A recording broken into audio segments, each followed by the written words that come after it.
शिव का स्मरण करो। पूर्णिमा के दिन चावल का एक आखा दाना जानते हो, पूरा खंडित चावल नहीं, कितना चावल, एक दाना चावल का शंकर भगवान के शिवलिंग पर समर्पित करिए। एक बेलपत्र जिसका डंडी का मुख अपनी ओर हो, जहां से चावल चढ़ाया है, उस चावल के ऊपर अपनी कामना कर रख दीजिए और चंद्रमौली भगवान का स्मरण करिए। कौन से भगवान?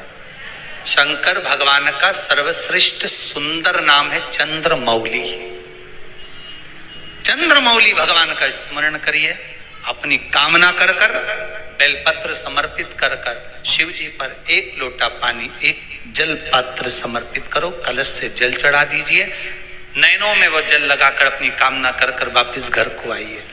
अगली पूर्णिमा आएगी, जो कामना करी है मेरा चंद्रमौली भोलेनाथ उसे पूर्ण कर ही देगा। आप सभी को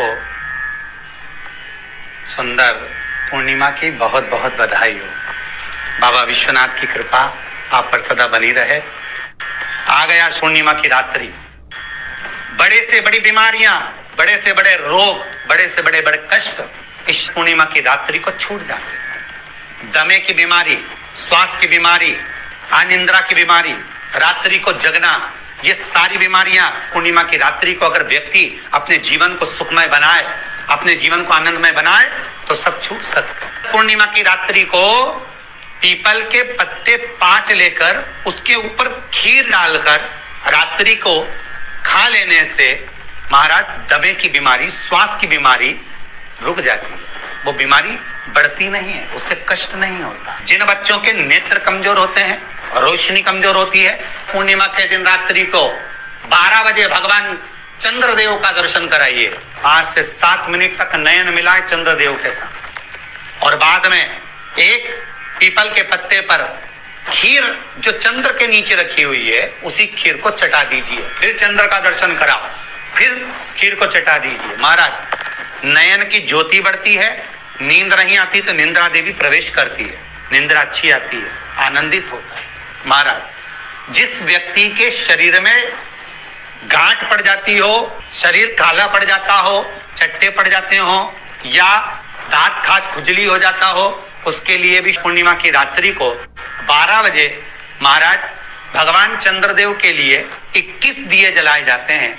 उस 21 दिए की कालोच एक थाली में इकट्ठी करी जाती है, कालोच को इकट्ठी कर शरीर में गाय के घी के साथ में जहां जहां जगह पर चट्टे हैं, गांठ है, वहां लगाया जाता है। उसको 5 या 7 दिन लगाइए। उसके बाद में रोज प्रतिदिन लगाने के आधे घंटे बाद स्नान कर लीजिए, आराम लगना प्रारंभ हो जाता है। आज पूर्णिमा की रात्रि से लेकर कार्तिक पूर्णिमा की रात्रि के बीच में जो दामोदर भगवान का, कृष्ण का, शिव का मंगल आनंद करेगा, अभिषेक करेगा, पूजन करेगा, स्मरण करेगा, उसके सारे दुख दरिद्र दूर हो जाएंगे। रात्रि को आप बड़े प्रेम से खीर बनाओ, चंद्रदेव की साक्षी में रखो, भोग लगाओ भगवान श्री हरि को। बन सके अगर लक्ष्मी की कमी है, लक्ष्मी नहीं आ रही है, व्यापार नहीं चल रहा है, तकलीफ बहुत ज्यादा है, घर में कष्ट है, कर्जा ज्यादा है, तो एक तांबे के कलश के ऊपर, तांबे के कलश में पानी भरना, कटोरी रखना, उस पे लक्ष्मी जी की मूर्ति रखना। लक्ष्मी जी की मूर्ति नहीं हो तो चांदी का सिक्का रखना। उसके सम्मुख में आप 31 दीपक घी के लंबी बाती के जला देना। महाराज एक एक कमल गट्टा उस 31 दिए के अंदर डाल देना और लक्ष्मी जी का पूजन करना, लक्ष्मी जी का स्मरण करना, खीर का भोग लगाना, पान के पत्ते पर खीर रखना, 5 पत्ते पर खीर का भोग लगाना और माता लक्ष्मी से विनती करना। सुबेरे 4 बजे तक वो रखे रहने देना, सुबह 4 बजे वो उठाना, लक्ष्मी को वापिस तिजोरी में या सिक्का हो तो उसको अलमारी में रख देना। जो खीर बनी है वो प्रसाद के रूप में सुबह 8 बजे, 10 बजे, 9 बजे जब खाना हो प्रेम से पाना। माता जो दिए लगाए हैं वो ठंडे हो गए होंगे, उनको रखे रहने देना, बाद में काम आते रहेंगे, या दिए विसर्जन करना हो तो आपकी मर्जी है। पर वो मिट्टी के दिए लगेंगे, आटे के दिए नहीं लगेंगे, मिट्टी के दीप लगाना है आपको। 31 घी के दिए लगाना है। लक्ष्मी जी का पूजन करो, कंकु, चावल, हल्दी, मोली से सब तरह से पूर्णिमा की रात्रि को सुख मिलेगा, आनंद मिलेगा, लक्ष्मी की वृद्धि होगी, कार्य सिद्धि होगी। दूसरा क्रम, पूर्णिमा के दिन आप शाम को प्रदोष काल के समय 4:30 बजे से 6 बजे के बीच में 1 लोटा पानी, उसमें 5 बेलपत्र रखकर, 1 कमलगट्टा डालकर भगवान चंद्रेश्वर महादेव के नाम से भगवान शंकर को चढ़ा दीजिए। आपकी जो कामना हो वो कामना कर चढ़ाएं, विनती करें चंद्रेश्वर महादेव को और निवेदन करें कि हमारा ये कार्य सफल हो।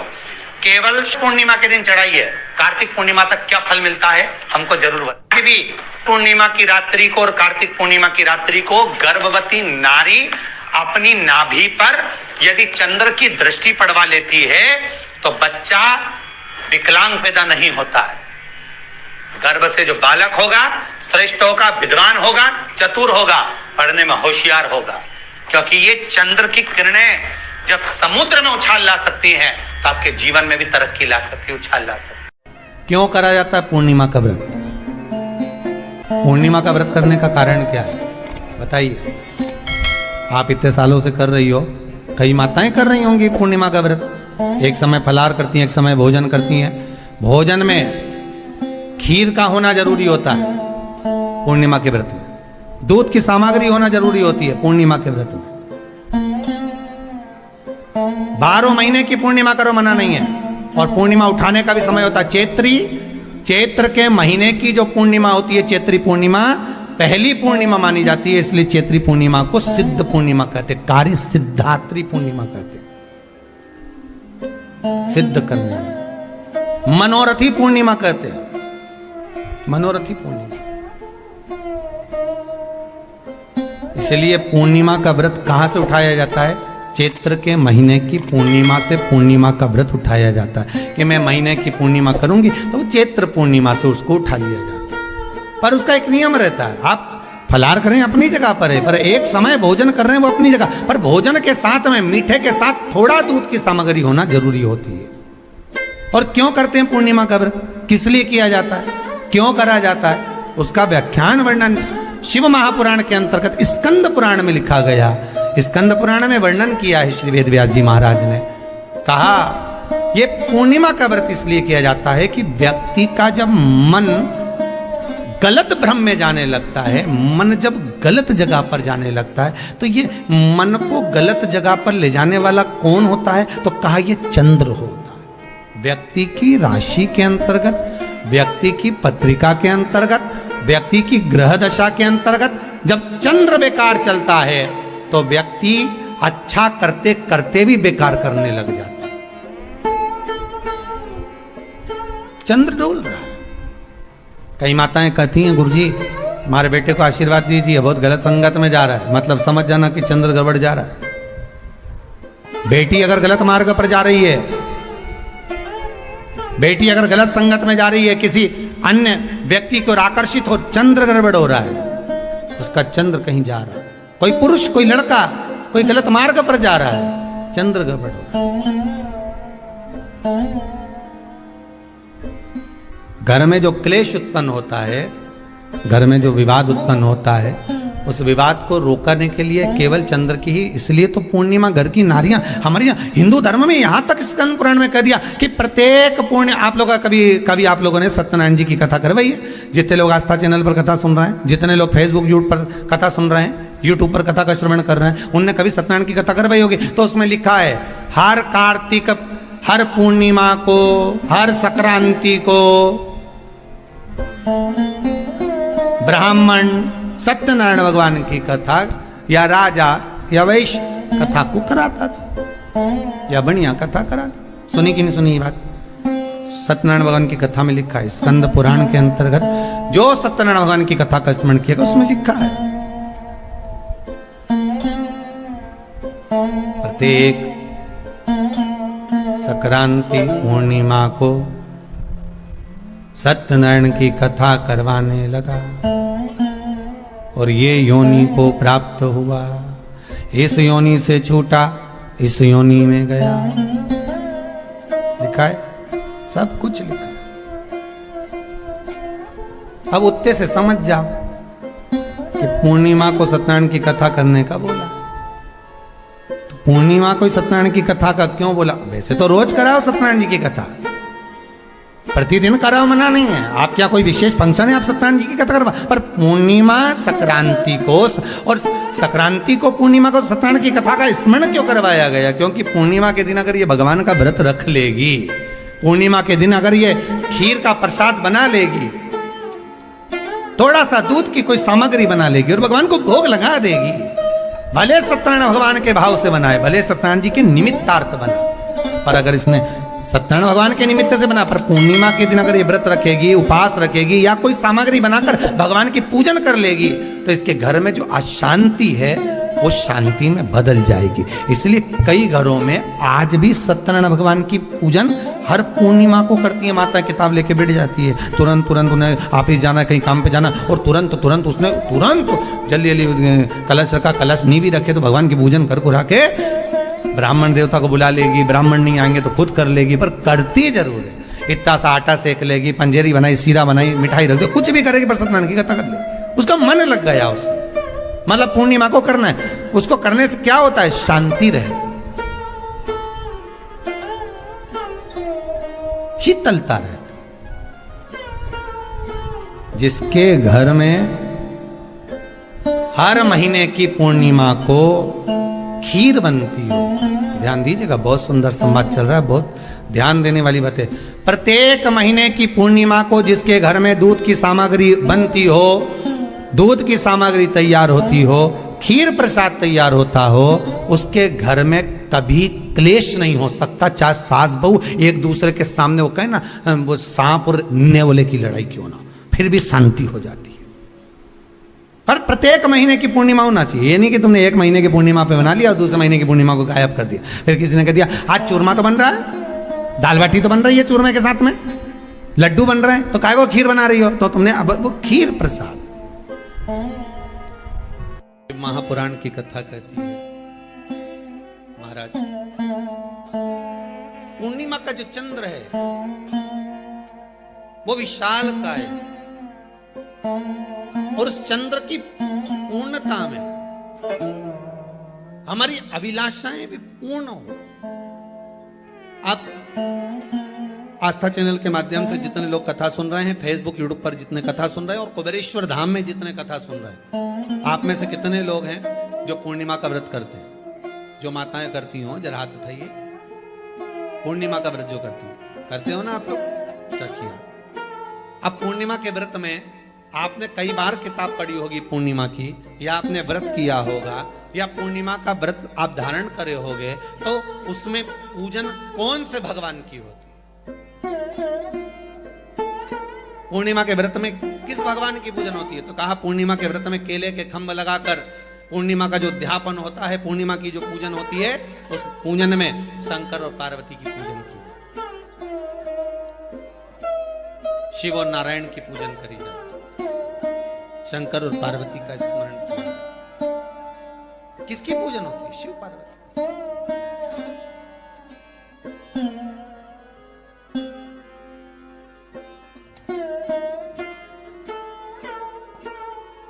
क्यों शंकर और पार्वती का पूजन क्यों करा जाता है पूर्णिमा के व्रत में? क्योंकि शिव और माता पार्वती ही केवल एक ऐसे हैं जिन्होंने अपूर्ण लक्ष्मी को भी पूर्ण बना दिया था। किसको पूर्ण बनाया है? लक्ष्मी। शरद पूर्णिमा के दिन अगर आप शंकर भगवान को एक लोटा पानी अगर शिव को समर्पित कर रहे हो, श्वेत पुष्प को रखकर शंकर जी के ऊपर सफेद फूल को चढ़ाकर अगर एक लोटा जल भी, एक पात्र जल भी शंकर को समर्पित कर रहे हो, तो ये लक्ष्मी के लिए ही तो कर रहे हो। और कौन सी लक्ष्मी? पूर्ण लक्ष्मी। पूर्ण लक्ष्मी। आपको पहले भी कथा में कहा, एक बार भगवान विष्णु के सामने लक्ष्मी मैया ने बहुत तेज स्वर में कह दिया था, नारायण, दुनिया के लोग आपका नाम जपते हैं, दुनिया के लोग नारायण नारायण कहते हैं, दुनिया के लोग आपका भजन करते हैं, पर सत्य मायने में कहूं ना तो मेरे बिना दुनिया के लोगों की नहीं चल सकती, मेरे बिना दुनिया नहीं चल सकती। संसार मेरे बिना नहीं चल सकता। भगवान विष्णु ने कहा ये तो गलत है लक्ष्मी आपका कहना।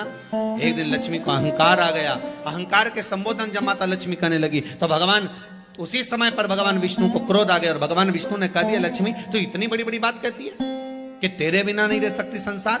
मैं तुझे कहता हूं लक्ष्मी तू अपूर्ण है, तू अपूर्ण है, तू पूर्ण कब हो गई?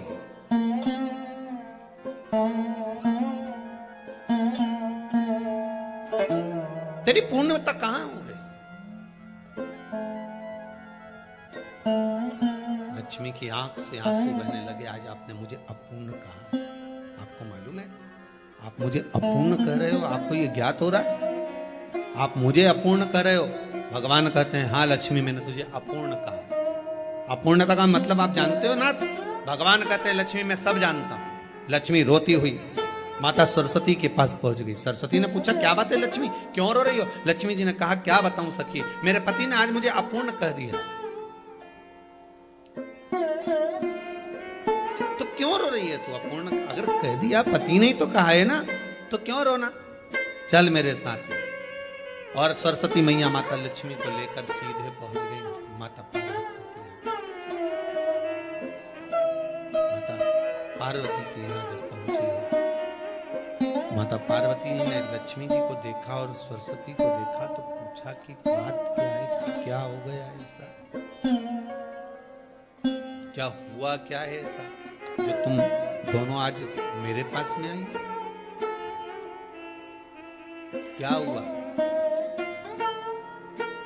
पार्वती जी कुछ बोलती, शिव जी का ध्यान माता सरस्वती की ओर और लक्ष्मी की ओर गया और भगवान शंकर जान गए कि आज भगवान नारायण ने लक्ष्मी जी को अपूर्ण कहा है। अब देखें माता पार्वती क्या कर सकती है, इसको पूर्ण बनाने के लिए करेगी क्या? क्या हुआ? माता सरस्वती जी बोली लक्ष्मी को अपूर्ण कर दिया। अपूर्ण कर दिया? हाँ, तो क्या सोचना उसके लिए, इसको मैं अभी पूर्ण बना देती हूं। माता जगत जननी पार्वती ने गोदी में विराजमान गणेश जी को उठाया और उठाकर लक्ष्मी जी की गोद में दे दिया। ले लक्ष्मी आज से तो पूर्ण हो गई, लक्ष्मी आज से तो पूर्ण। गोदी में जब तक संतान नहीं है तो नारी को लोग अपूर्ण समझते हैं, पर माता पार्वती जी ने संपूर्ण ब्रह्मांड में एक सिद्धता प्रदान कर दी कि अपने गोदी के लाल को, अपने गोदी के पुत्र को माता ने लक्ष्मी की गोद में देकर लक्ष्मी को पूर्ण बना। वो दिन कौन सा था? यही शरद पूर्णिमा का दिन था। कौन सा दिन? आवाज पकड़ लो। यही शरद पूर्णिमा का दिन था। शरद पूर्णिमा का दिन लक्ष्मी को पूर्ण करने का दिन।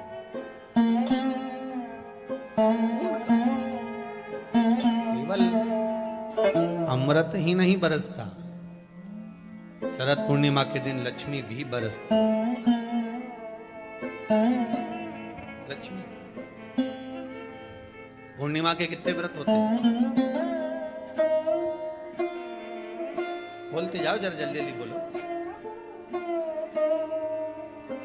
पूर्णिमा के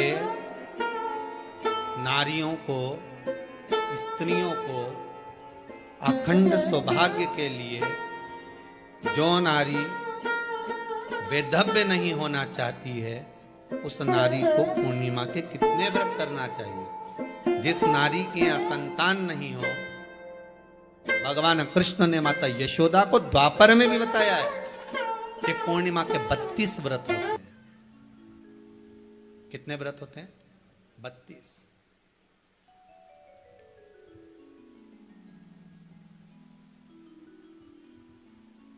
स्वयं भगवान कृष्ण यशोदा रानी को, माता यशोदा जी को भी बता रहे हैं 32 व्रत। अब आपको किसी ने बता दिया होगा कि 8 कर लो, 7 कर लो, 6 कर लो, 12 कर लो, इसलिए आपने बोला कि 12 कर लीजिए, 32 कर लीजिए। अरे यहां तो द्वापर की कथा भी कहती है। यशोदा जी ने एक बार भगवान कृष्ण को रोक कर कह दिया, ए कन्हैया रुको। कन्हैया बोले बोलो मां क्या बात है? कन्हैया जरा रुकिए, इधर आओ जरा। भगवान कृष्ण आए हाँ मां बोलिए। किस जगह का प्रसंग है ये? जिस समय पर राधा रानी कुरुक्षेत्र में नंद बाबा और यशोदा जी को लेकर कुरुक्षेत्र के कुंड में ब्रह्म सरोवर में स्नान कराने के लिए लेकर जाती है, ग्रहण का समय पर। और जब भगवान कृष्ण उस कुरुक्षेत्र के उस सरोवर में स्नान करने आते हैं, तब यशोदा जी ने अपने लाला से प्रश्न किया है, पूछा है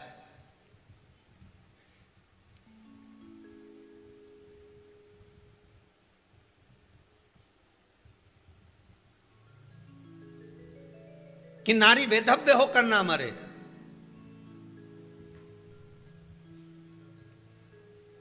उसका पति कोई रोग से ग्रसित ना हो, उसका पुत्र किसी रोग में ना पड़े,